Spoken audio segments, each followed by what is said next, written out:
This is Caitlin Blackwood. I played young Amelia Pond on Doctor Who, and you're listening to the Five-ish Fangirls podcast.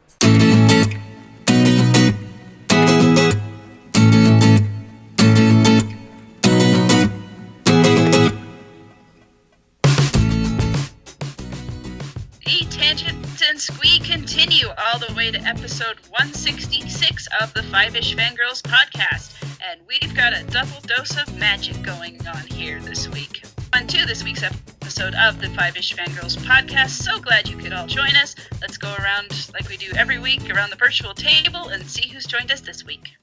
This is Brittany in Bethlehem. It's Chrissy in Salt Lake City.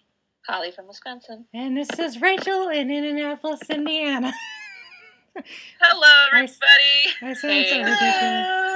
Rachel, that's the reason why we had the intro. Don't worry, your ears are not deceiving you. The intro did change a little because I sound like this. Yes, so we're trying to save Rachel's voice, so I said I'd do the intro this week. So apparently hopefully I didn't mangle it too much, and people are like, "No, you did the intro wrong. I shall never listen again." Roar! Apparently, sore feet and an empty wallet is not the only thing I came away from Disney World with. Unfortunately, so. Yeah, it's sort of con crud, but Disney crud. Yeah, I don't know if it's so much Disney crud. I'm equating it more to airplane crud. There we go. Yeah, definitely. That's my. Catch some funky crap on those airplanes. Yeah, and I guess especially considering both of my flight down and flight back were completely full, so plenty of opportunities for germs to be shared in that circulated air. Professional. I've went and seen a doctor because I've been sick actually for more than a week at this point. So I figure after a week I wasn't getting any better, so I should go see a doctor. So I went and saw a doctor, and I've of drugs that I am taking. So hopefully by the next time we record, I will not sound like this. So. And she actually sounds better, I think, than she did earlier. So something has improved. So anyway. Well, I just took a sip of water, so. Okay, well that could be it too. We'll see how long it lasts. So anyway, yep. Well, we'll hopefully Rachel. Rachel, I'm just glad you were able to record this week. You're well enough, so yay. So anyway, but we will start off with our news section. There's not a whole lot going on, but what is going on is pretty major. There's one piece of news that's kind of really big. So yes, it sent shockwaves throughout everywhere. But we'll get to that. So the first bit of news is that the SAG Awards, Screen Actors Guild, for those who do not know, SAG Award nominations have been announced, and there are a few from some of our fandoms that have been mentioned in the nominations. The first one that's listed here, Outstanding Performance by an Ensemble in a Drama Series, are the nominations that we care about, anyway, are The Crown. I mean, they're all great. The next one, Outstanding Performance by a Female Actor in a Drama Series, Millie Bobby Brown from Stranger Things, and Claire Foy for The Crown. Yay! Which I finished season 2 of The Crown. That's one of the things I managed to accomplish while being homesick, and I think she definitely deserves it. Like there were several times where I was like, for Stranger Things. So yeah, I think so. Hopper. And the next is Outstanding Performance by a Male Actor in a TV, movie, or limited series, Benedict Cumberbatch for Sherlock, the Lying Detective. And then these next two are kind of interesting. That aired this year, technically. Yeah, it's Super Bowl for last year. It was actually this year. It gets fuzzy. Yep. Anyway, but these next two categories. Now that I've seen what they are, I'm like, oh, duh, why shouldn't awards be given to these people? But it's Outstanding Performance by a Stunt Ensemble in a Comedy or Drama Series. So it's the stunt people. They're doing all the really the cool action stuff that the rest of us would probably die from doing. Yeah.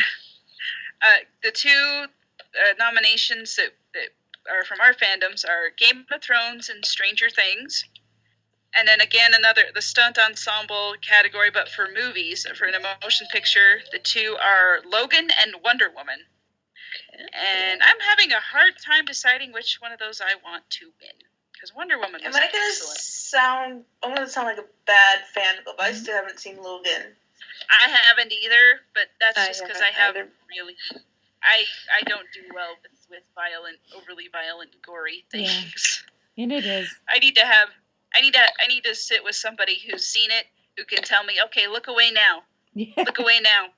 Which is why I haven't seen Deadpool, because I would be looking away for all but 15 minutes of the show. But anyway, so those are those awards. So good luck to all the nominees, even those we didn't mention.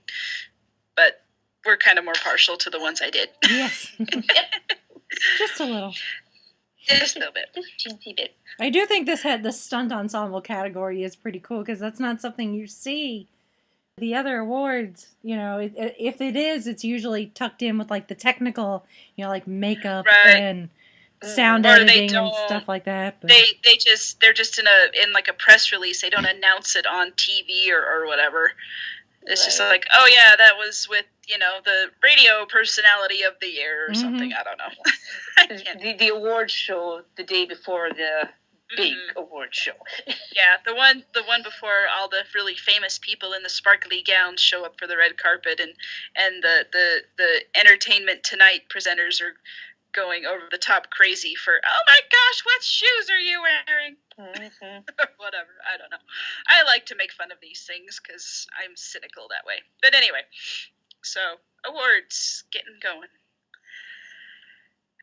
Next up in news, you might have heard something about this if you're paying attention to social media or the news at any point. This is the rumbling I was kind of mentioning last episode, where we're like, well, we don't talk about rumors.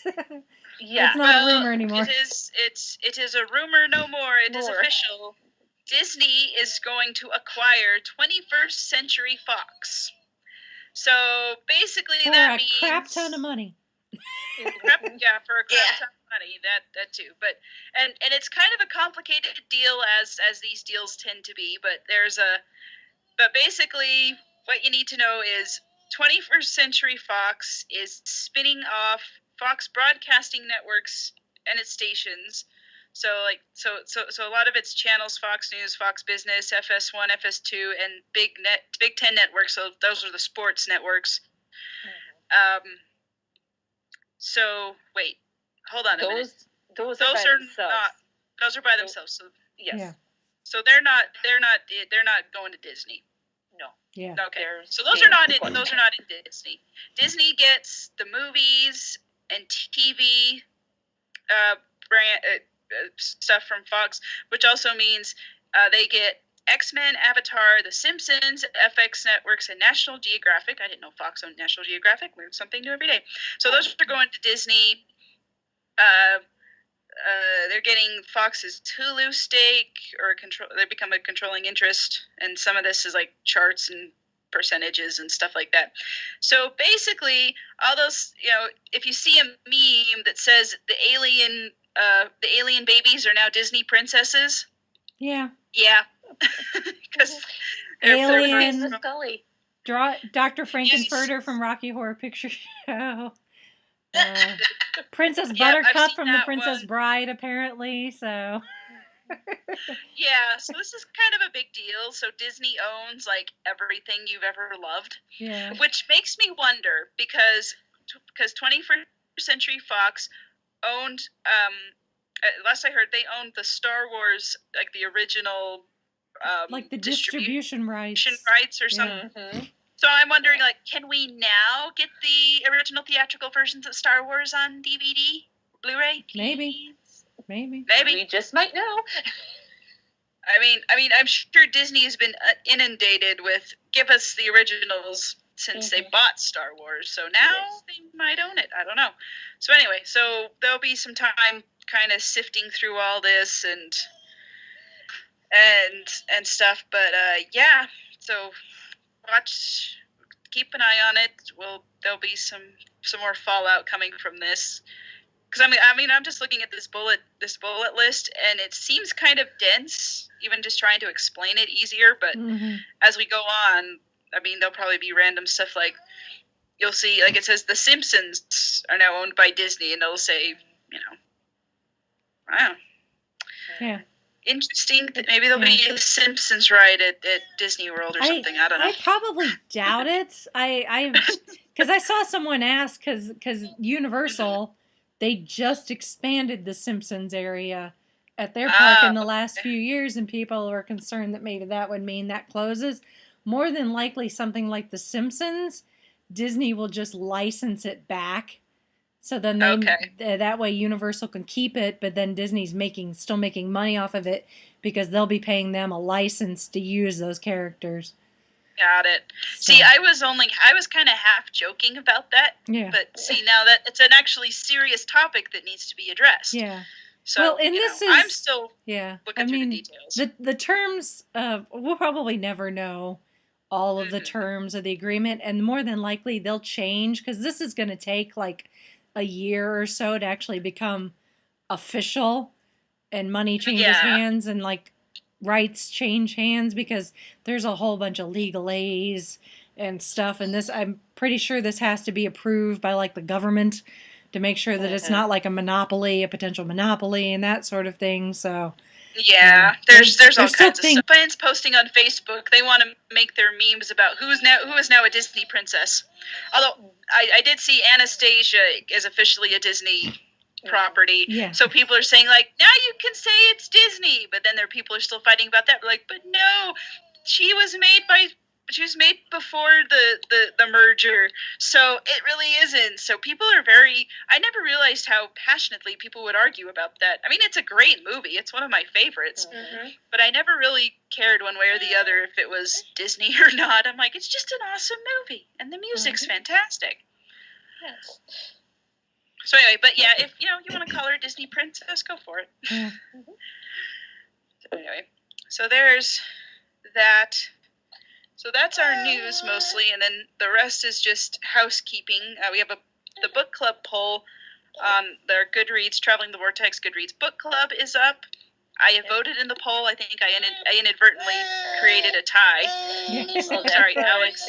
There's plenty of time, and Alex wants to vote. A few more books. I just thought New Year, the last two of the 12th Doctor, and then I thought we haven't done 9th Doctor in a while, so I tossed up some of the 9th Doctor books that I know we haven't read or discussed, so take your pick. Okay. Yep. And I just have to say, I finally got some time to read this month's book club. It's the 12 Doctors of Christmas, so it's the short story anthology. And all I'm doing is I read the story, and I just put my thoughts up on each one, because I'm like, I know I won't remember when I get to the end. It's been kind of fun. Mm-hmm. So, like, this month I actually got to participate. So there's still time to get your thoughts in, and you know, it's a timely book. It's worth it being Christmas and all. It's a lot of fun to read. So enjoy. And then speaking of books, although not Doctor Who books, but sort of a shameless self-promotion, well, for my husband anyway, Jared has his 2 books that are out.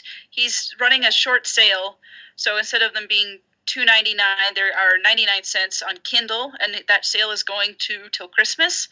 So if you've heard me talk about Jared's books, he has 2 out, The Long Black and Penny Dreadful and The Clockwork Copper.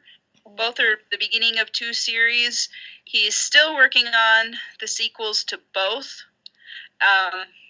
Grad school got in the way. I highly recommend both of them. So yes, so there, and Holly's not just saying that because she knows me. No, I read the books. Yeah, I read them from cover to cover. Yeah. So, Long Black is, if you don't remember, if I talked about this, it's about a young girl who, basically she's on this. It's basically space North Korea, is what I've been telling people when I talk about it. And she has to escape and learn how to live on her own outside of this oppressive regime. And she wants to be a freighter mechanic on a spaceship, and she's trying to just live her life, and everything goes builds up against her, but then she learns. It's kind of a coming of age, slice of life sort of story. And then Penny Dreadful and the Clockwork Copper. It's a police clockwork droid. Yes, honey. Alex wants to talk about it too. A police clockwork droid's trying to catch a Victorian vigilante that's loose in this steampunk world. So it's kind of like RoboCop versus Victorian Batman. Mm-hmm. So check them out and there's links to both in the show notes. Yeah, honey. Mm-hmm. Yes, puppy. Alex she's like, buy my dad's books. I can't read yet, but I know Start that. Help me build that college fund. Yeah, too. I got 17 years and some change before I need to use it, so start now. Just listen to that voice. That is... We're tugging at the heartstrings here to try to sell Jared's books for you. Go, keep it up, Alex. We're not that bad off. No, but I'm just saying, listen to the baby. It's like, buy his dad's books. No, Jared just, if you read them, whether you like them or not, I would encourage people to leave reviews on Amazon, because that does help the rankings and the visibility. And that's a big deal for independent authors that don't have a big publishing company.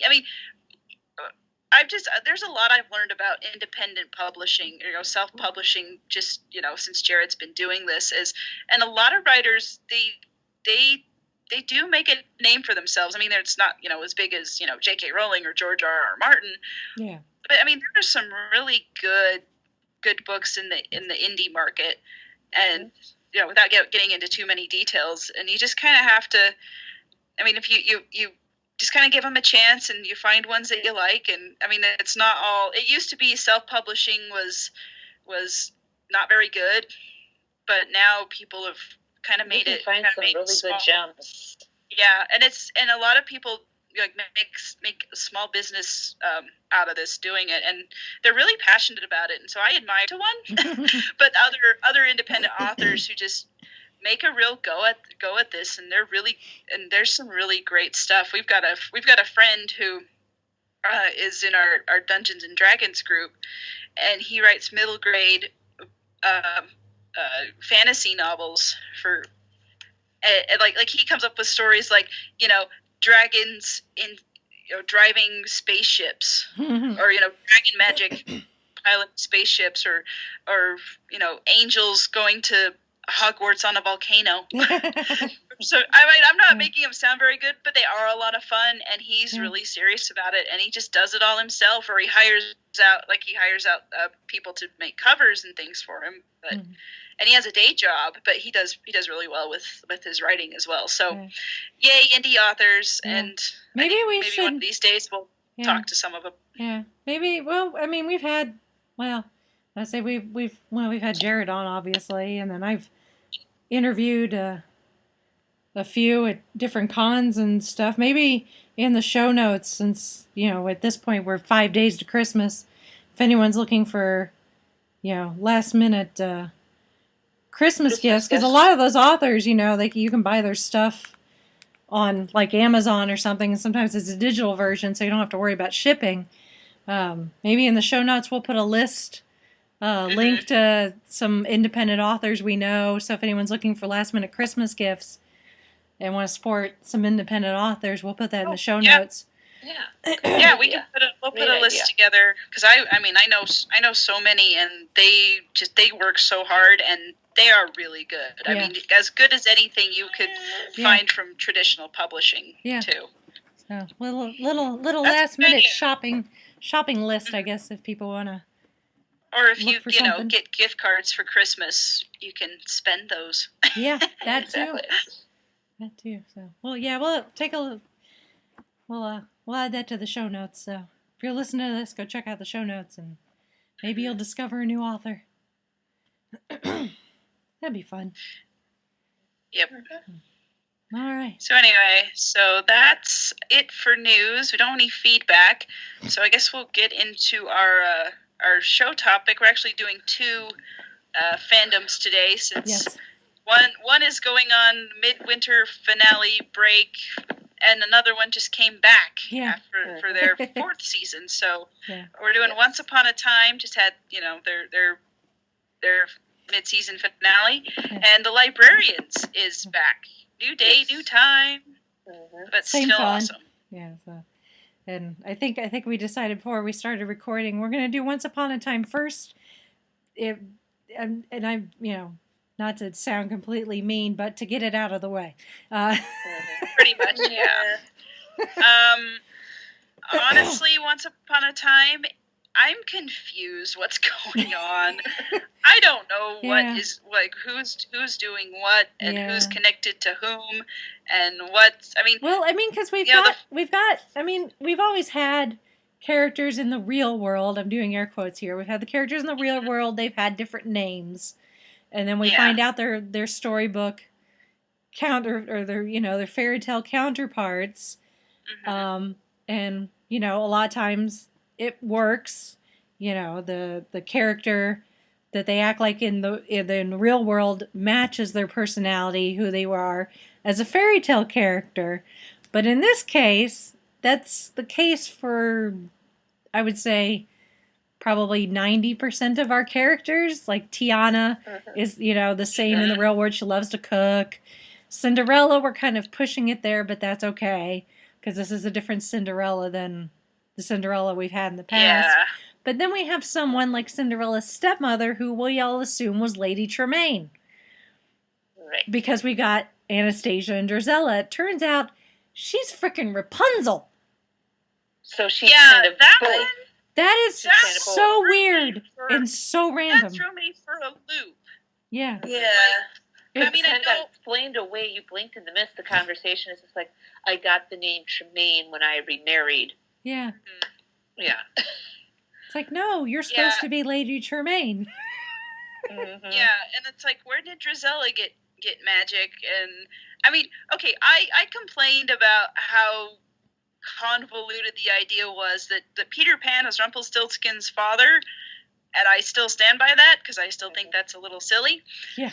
This goes beyond that. Yes. And it's kind of like, I kind of feel like this season has been very cynical about, happy endings and good things happening, because here's, Rapunzel, she's a princess, and, she's supposed to get happily ever after, and it turns out she doesn't, and so she turns into this bitter now, is to take away the belief and hope from a little girl, her step-granddaughter, and it's like, when did this show become so... down, I guess? And even, Regina / Ronnie is... I know, honey, sorry.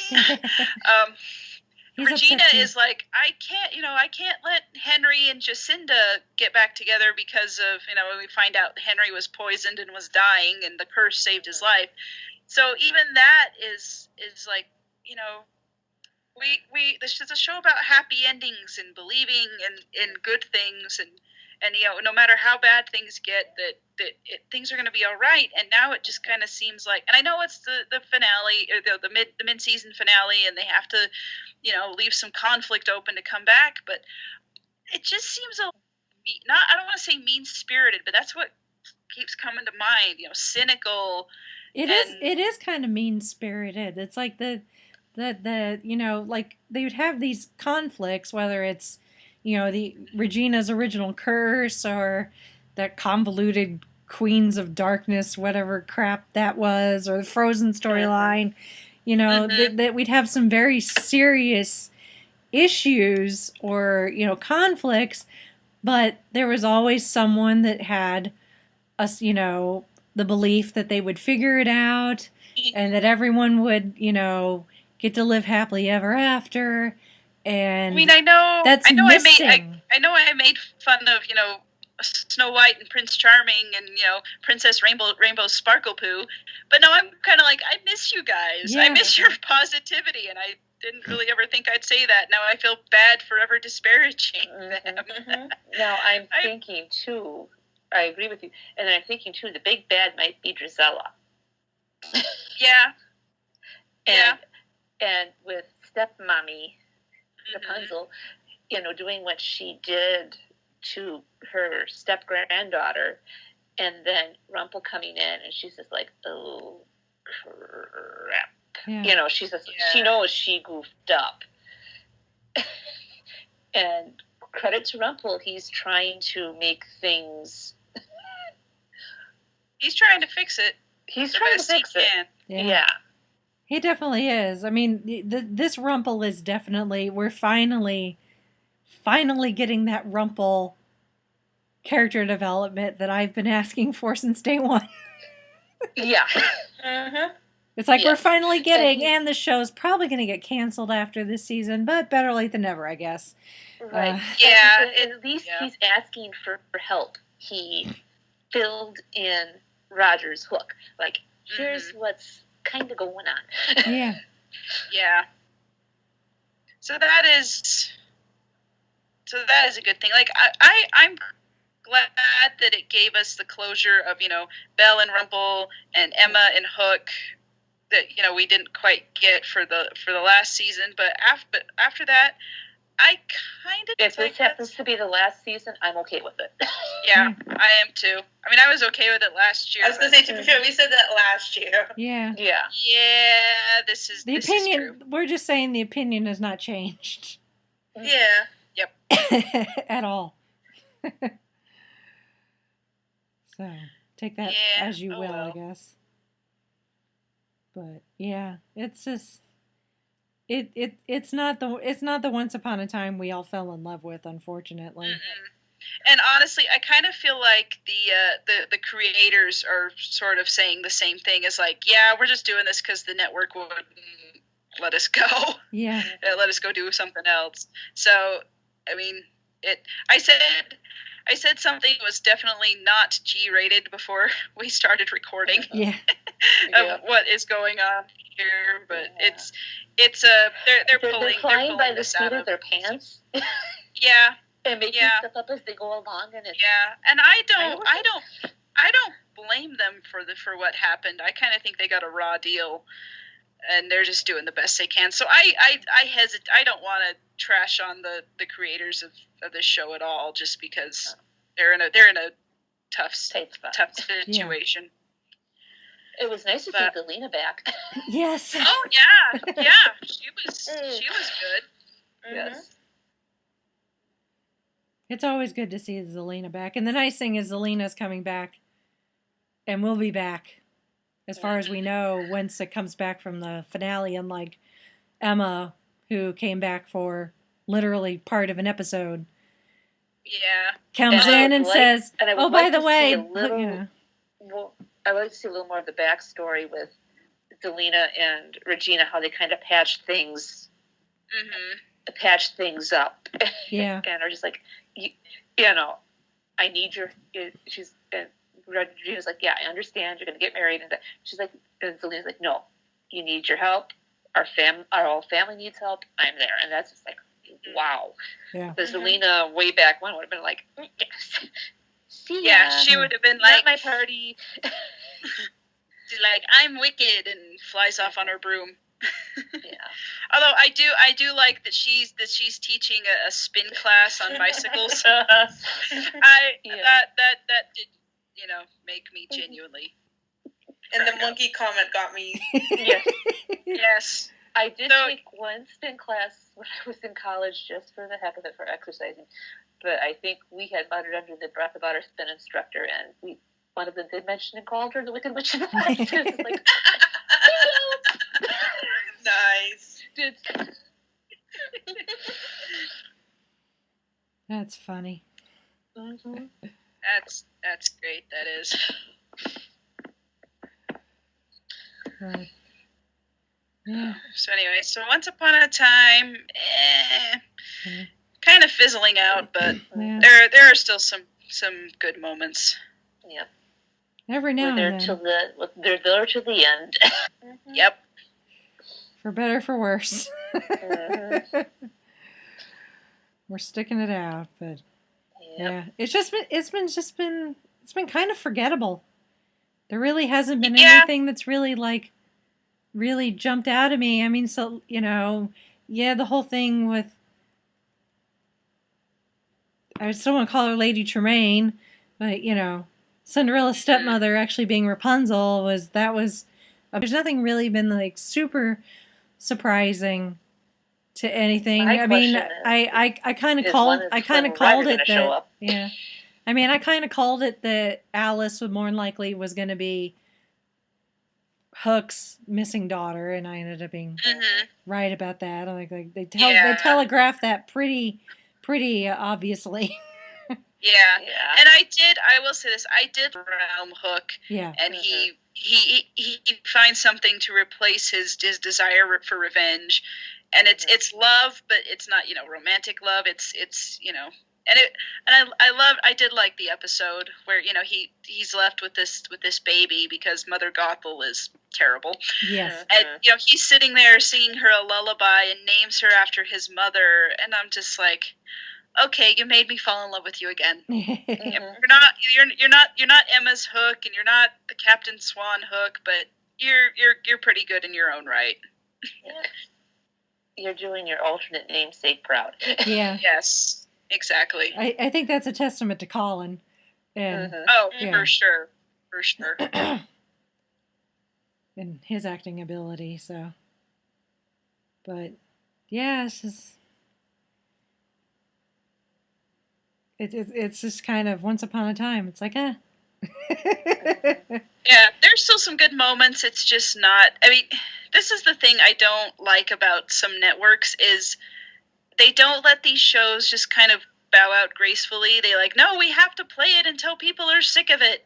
And it's like, no, you can find something new. Let the story end, and just let it go. Mm-hmm. Listen to the creators and the people in the writing room. What's going on a little more than you do sometimes. Take the reference from the Frozen storyline. Let it go. Yes. Yes. It's like I could start singing it, but I won't right now. Yeah. Me too, and you definitely don't want that. Now, see, I do want to point out something. I want to point something out because we've hit on some, or I don't know, we feel like we've hit on something that all the good moments that we liked about this season have come from the characters that have already been established in the series. None of the new characters have really made that much of an impression, at least from where I'm looking. It's like the new ones just they're not real into it. I guess Alice kind of has, but that's she's definitely interesting. She's definitely a unique. Yeah. Alice has caught my attention. Characterization. And the one guy that Henry did the Lando Calrissian Han Solo Bespin meeting thing around the campfire. I want to know a little bit more about his backstory because he kind of caught my interest. I think he plays Nick, the ex of Jacinta. I could be wrong though, but I want a little more of that backstory. Yeah, I can't remember what was his fairy tale persona again, or did he have one? I don't think they gave him one.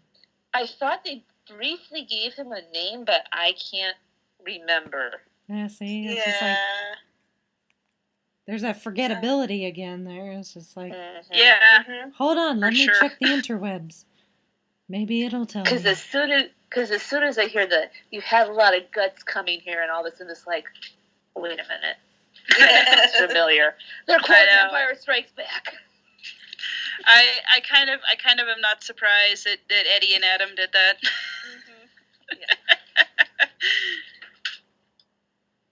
But what episode was? I do not remember. All the episodes are kind of like they kind of blended together. Yeah. And then sometimes that can be good, and then sometimes that can be a bad thing. Yeah. But... Well, let's see here. I still feel like I should. It could just because me and I'm tired after work, but I feel like I need to rewatch episodes. In the storybook realm, he was called Jack. Jack. Okay, that's what it was. Yeah. Okay. Jack. That's. Is he Jack and the Beanstalk then? No. It could be. Yeah, because it's like they're rewriting all of these, and I'm like, it's really hard for me to keep track of these. Yeah. Because we had a female Jack the first go around with Charming, so. It is the same actor, though. The guy that's playing Nick was also Jack, so. Okay. All right, fair enough. Okay. Well, He's according we want to get on to. Oh. Okay, let's do it. Let's go talk to the Librarians. Yes. Yay! Oh my gosh, I don't know. I didn't dislike last season or any of the other seasons we've had so far, but I don't know. Maybe it's just my frame of mind. I am just really enjoying. Well, we've had 2 episodes, and as we're recording, 1 airs tonight. No, 2. I'm just really. They're doing back to back. 2, right? right? Yeah, so it's That's 2 right. more as we're They're recording. they're burning through these like cheap toilet paper. Yeah. Yeah. And supposedly Christian Kane has tweeted to make sure that we do what we can to watch, because I don't know if there's a new head honcho coming into TNT, but they're trying to do more edgier scripted programming, and the Librarians are kind of like the last of the family friendly, so I don't know if they're trying to slowly say adios to the Librarians. No, we can't have that. Fan the fires. Can I just say I'm really sick of edgy. Yeah, me too. It's worn out its welcome. Yes. Yeah. I want to be able to watch something with my cousins, with my family, and not have to worry. Yeah. Well, and it's not even that so much. I mean, the that is storytelling's not that good with edgy. Yeah. It's just like, here, we'll throw in blood and boobs. Yeah. I don't know. I mean, it just... okay, I'll go on a bit of a tangent here. I kind of feel like this is why shows like The Orville are finding success, is because everyone's been edgied out. They want something fun and lighthearted and a little... I mean, I'm not going to say Orville is completely family-friendly, but it's not, trying to be as graphic and It's not Game of Thrones. Yeah, it's not Game of Thrones. It's not trying to be Game of Thrones. It's just, it's itself. Yeah. And it's fun, and that's why I like the Librarians. It's like, it's funny, it's a little cheesy, but it knows what it is, and it knows what it's supposed to do, and it's found its audience. And it's an escape. Yeah, and I loved the casino episode from last week, like with Fortuna. I mean, it's obvious that they've done their research with all of the history and the artifacts that they've dealt with in these shows. And they work it into the story. I mean, Fortuna helping run a casino to steal everybody's luck. I mean, that is just brilliant storytelling. And you're trying to figure out, like, okay, what's going on? And you think it's the sleazy casino owner, but it's really the pretty lady that's on his arm that's really running the show, because she's using him to get what she wants.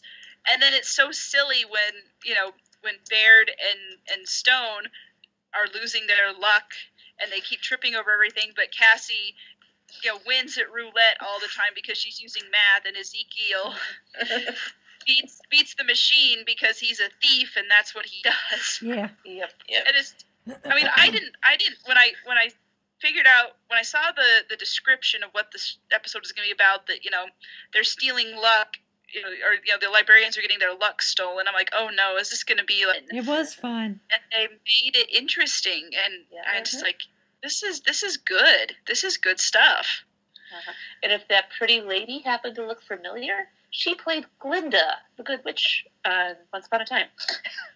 Really? Yes. I did not pick up on that. So there you go. There's the connection. Because I knew as soon as I saw her, I'm like, I've seen her somewhere before.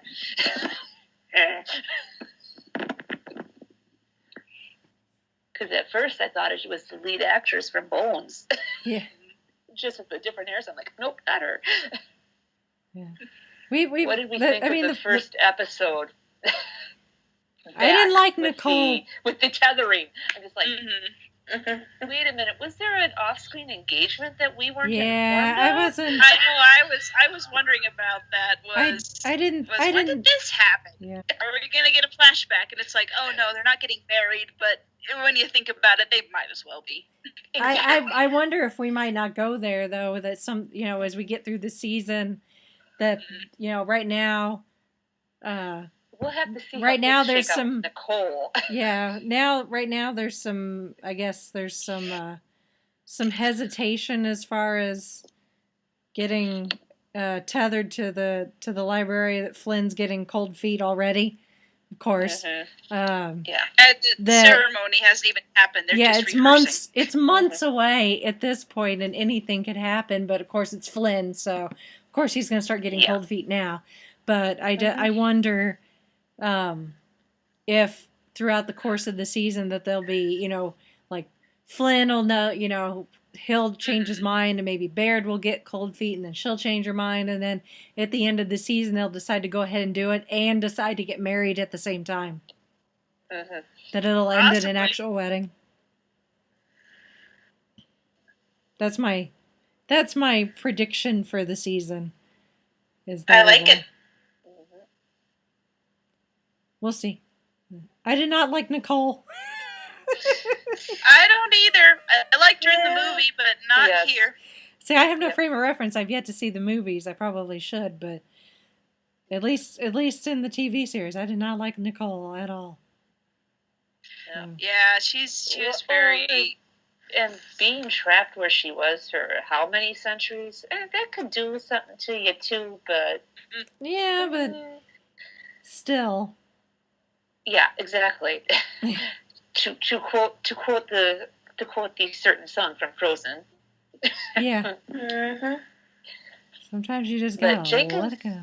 Yeah, but Jenkins kind of needs to be a little more straightforward with what he knows and why he did what he did. Jenkins just seems most of the shows we've had, keeping secrets and not letting things know can really be bad. Well, and I mean, Jenkins has had his secrets, but for some reason he seems very secretive this season. Yes, like he's just like he's single focused on the tethering ceremony, and like nothing else matters. Yeah, I kind of wonder if he's just used to keeping so many secrets, just from how long he's been around, and he's kind of always sequestered himself away, and he's never had to deal with so many librarians at once. That's true.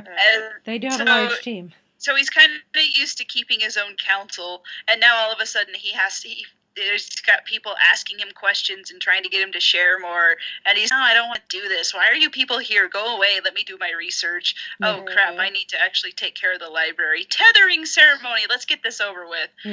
Sort of thing.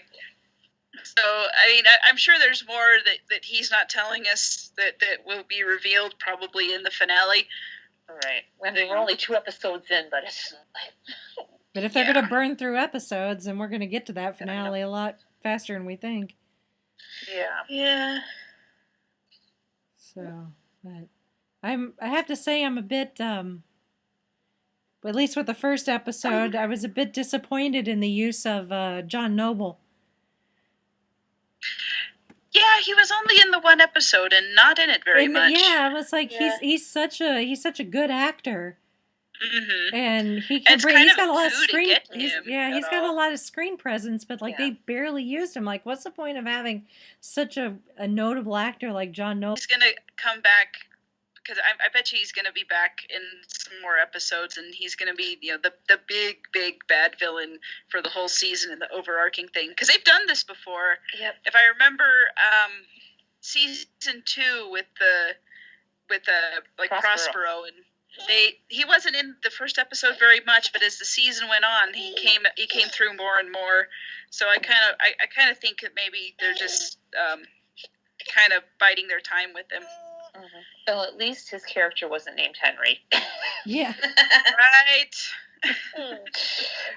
Those fellow Sleepy Hollow fans will know what I'm referring to. Possibly. Yeah, I mean, of the 2 episodes we've gotten so far, I think I definitely like the second one better. Mm-hmm. The Steal of Fortune.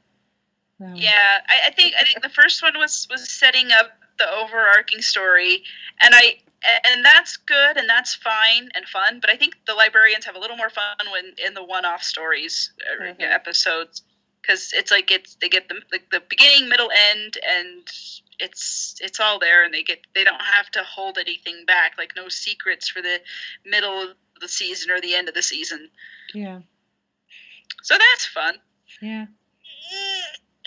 That is true. So, I don't know if anyone noticed, if you look at if you haven't bothered to read IMDb or Wikipedia or anything, or haven't bothered to look at the Librarian social media, that second episode, the casino episode, was actually directed by Eric LaSalle, who was on ER with Noah Wiley.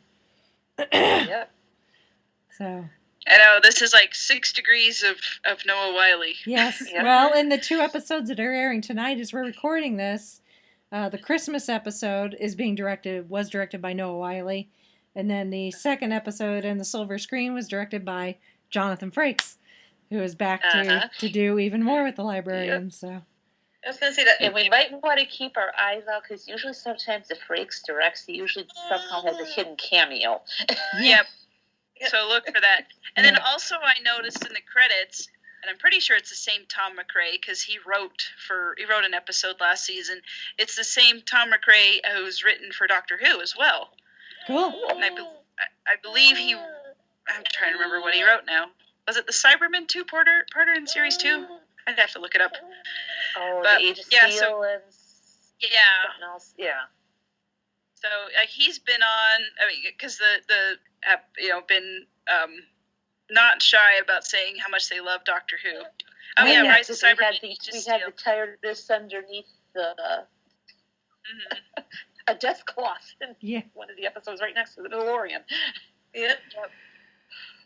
There's no Doctor Who influence in the Librarians at all. None whatsoever.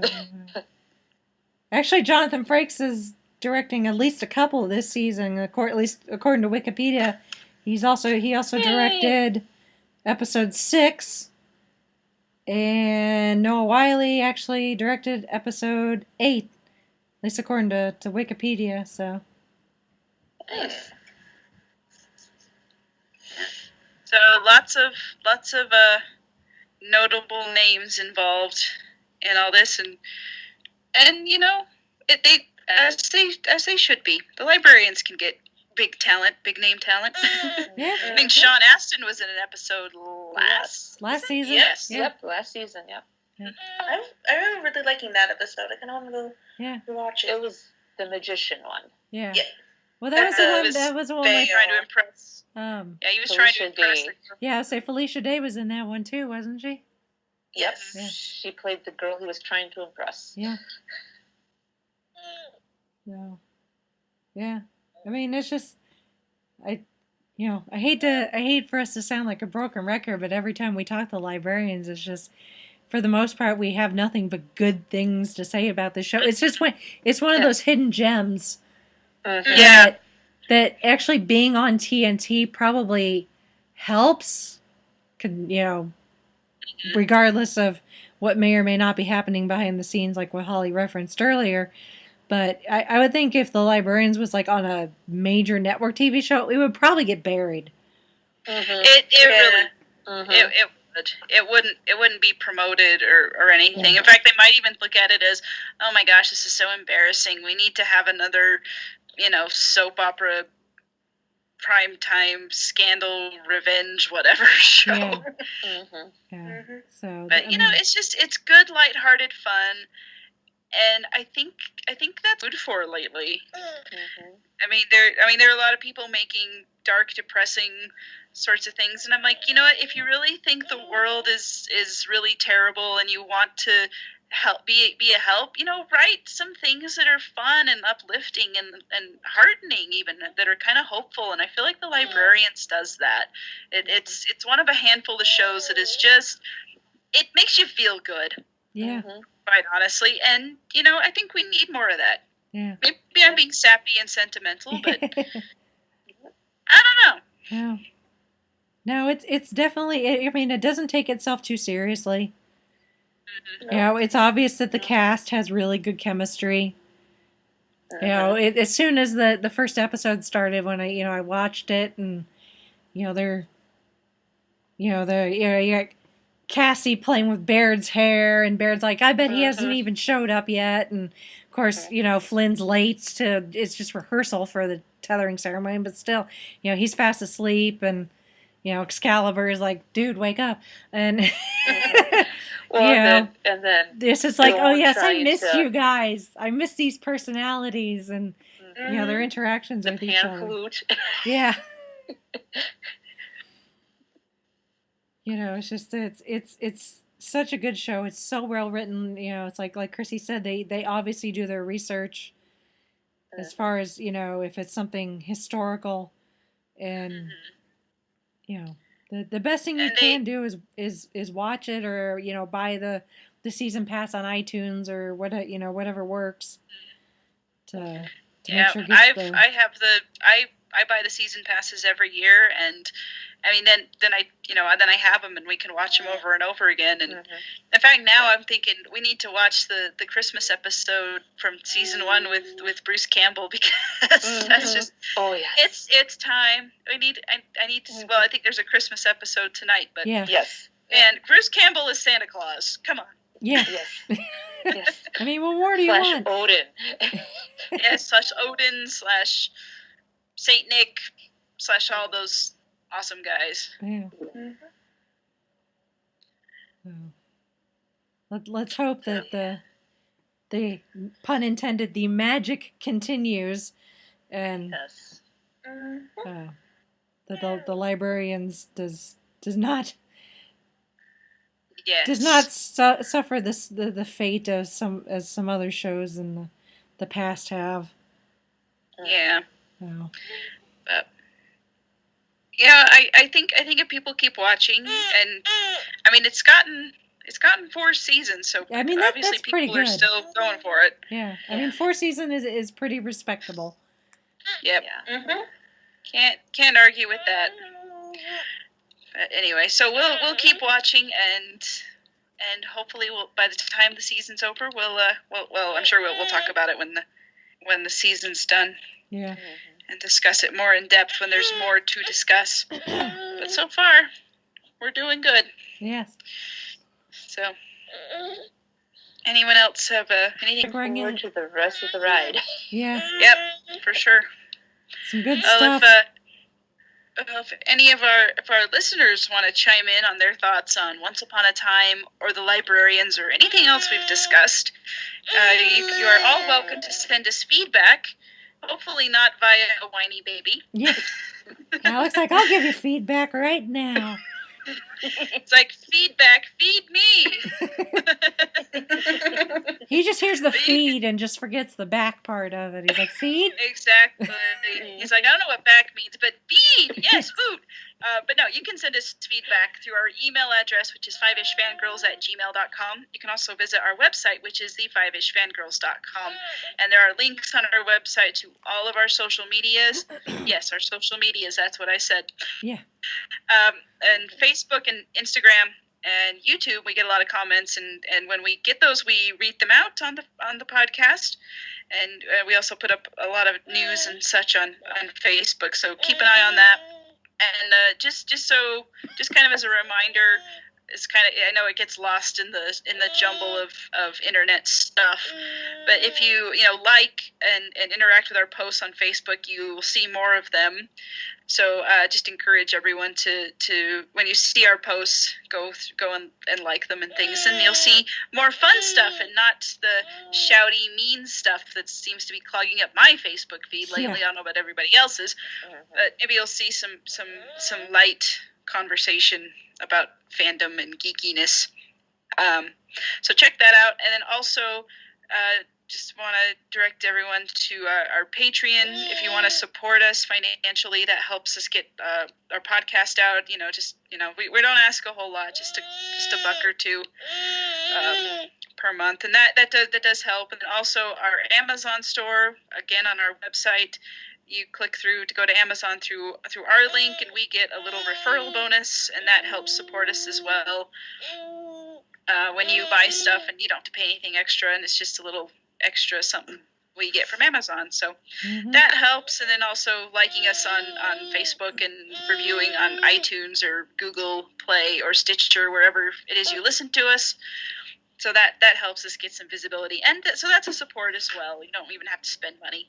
So, but thank you all who are here for listening and supporting us. We can't do this without you. Well, we would probably do it, but it wouldn't be nearly as fun. It wouldn't be nearly as fun, and be a little more lonely with it just being us. Yeah. We want to share it with all y'all, as they say. Yeah. So anyway, and let us know what you think. Yeah. And just a reminder that the recording schedule, even without me being sick, is going to be a little wonky, because as we're recording this, Christmas is next week, and it's on a Monday.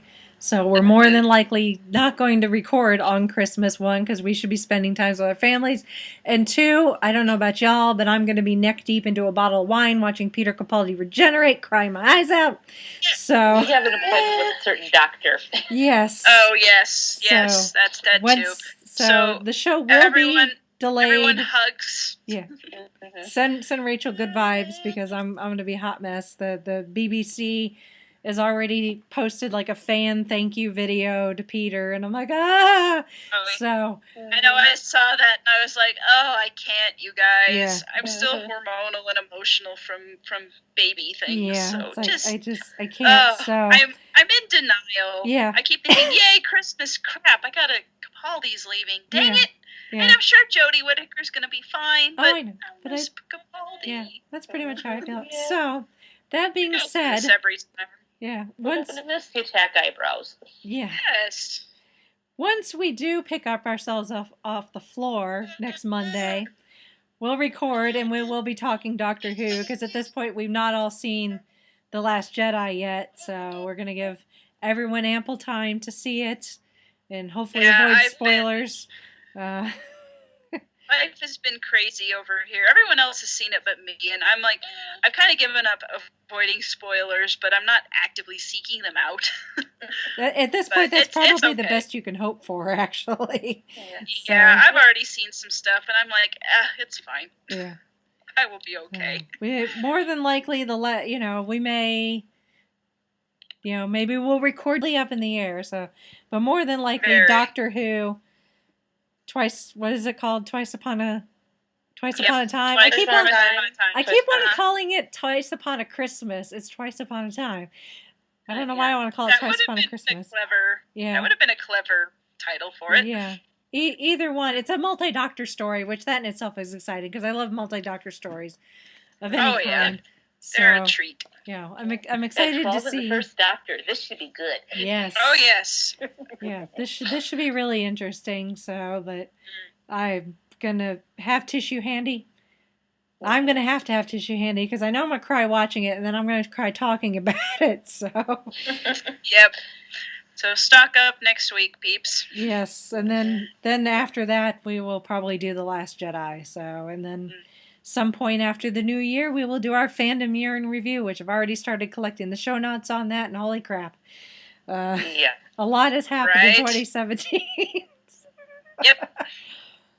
Oh, so anyway, so keep an eye out for all that. Send in your feedback if you want to chime in on whatever your thoughts are, good, bad, indifferent, and we'll go off. We'll go accordingly. And so, if anyone have anything else they want to throw in before we sign off?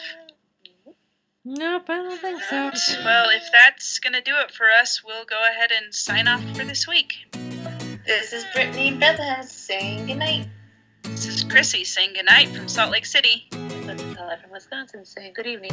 And this is Rachel in Indianapolis, Indiana. I sound like a Snapchat filter.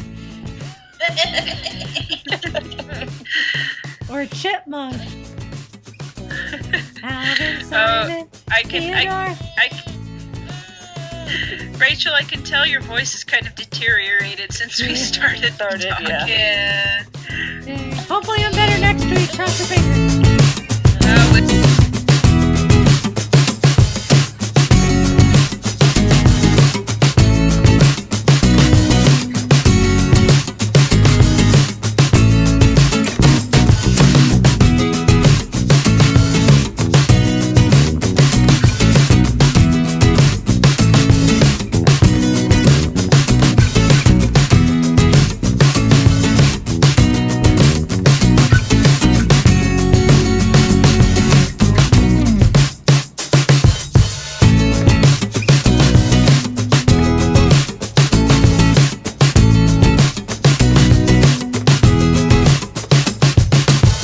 You have been listening to the Five-ish Fangirls podcast.